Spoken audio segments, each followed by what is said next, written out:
நான்காவதாக வருபவர் முகமது ஃபராஸ். உடல் உறுப்புகளுக்கு ஓய்வு கொடுக்கும் கைபேசிகள் என்ற தலைப்பில் பேச வருகிறார்.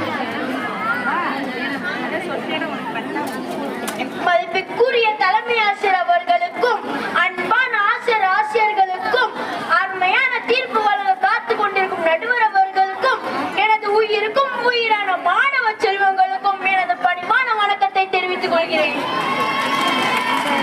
அங்குல அளவுள்ள நீ உலகத்தையே அடக்கி வச்ச ஓடி ஆடி திரிஞ்சவன ஒரு மூளையிலே இருக்க வச்ச அதுதான் இந்த கைபேசி. இப்போது நான் உடல் உறுப்புகளுக்கு ஓய்வு கொடுக்கும் கைபேசிகளை பற்றி தான் பேச வந்துள்ளேன். இன்றைய நவீன காலகட்டத்தில் கைபேசி உபயோகிப்பதன் அளவு உச்சத்தை அடைந்துள்ளது. ஆள் இல்லா இடத்திலே மணிக்கணக்காக பேசுவதும் சமூக ஊடகங்களில் ஷார்ட்ஸ் போடுவதுமே இன்றைய தலைமுறையினர் கைபேசியிலேயே நேரத்தை செலவழிக்கின்றனர்.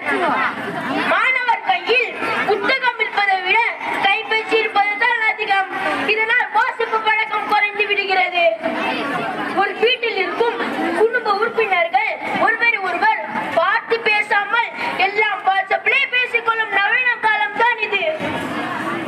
காலை விழுக்க செய்யும் மலர்த்தில் தொடங்கி 24 பாடி நம்மை ஊருங்க செய்வது வரை 24 மணி நேரமும் கைபேசி நம்முடன் ஒட்டி கொண்டுதான் இருக்கின்றனர். செல்போன் பயன்படுத்துவதால் உடல்நிலை பாதிக்கும். அப்படியே என்ன ஆச்சரியமா கேள்வி கேட்கும் சமூகத்தில் தான் நாம் வாழ்ந்து கொண்டிருக்கிறோம்.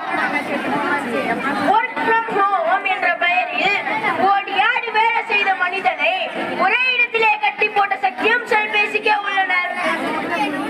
காலை மாலை இரவு உணவு சமைத்து வீட்டில் உள்ள அனைவரையும் கவர செய்த தாய்மார்களே கவரம் செய்தது ஸ்விக்கி சொமேட்டோ ஆகும். இதனால் வியர்க்க வேலை செய்த தாய்மார்களே 10 நிமிடத்தில் உடனடி உணவு டெலிவரி என்றவுடன் உடல் உழைப்பே இல்லாமல் 10 ஓட்டத்திற்கு பிறகு அதனால் வரும் நோய்களை பற்றி சிந்திக்காமல் போய்விடுகிறார்களே. குழந்தைகளை மட்டும் விட்டு வைக்கவில்லை.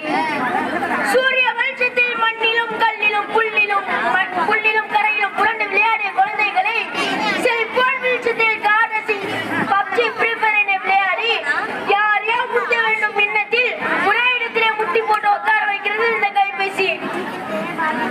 இதனால் உடல் உறுப்புகளுக்கு ஓய்வு கொடுத்து அதனால் வரும் நோய்களுக்கு ஊக்கம் அளிக்கிறது.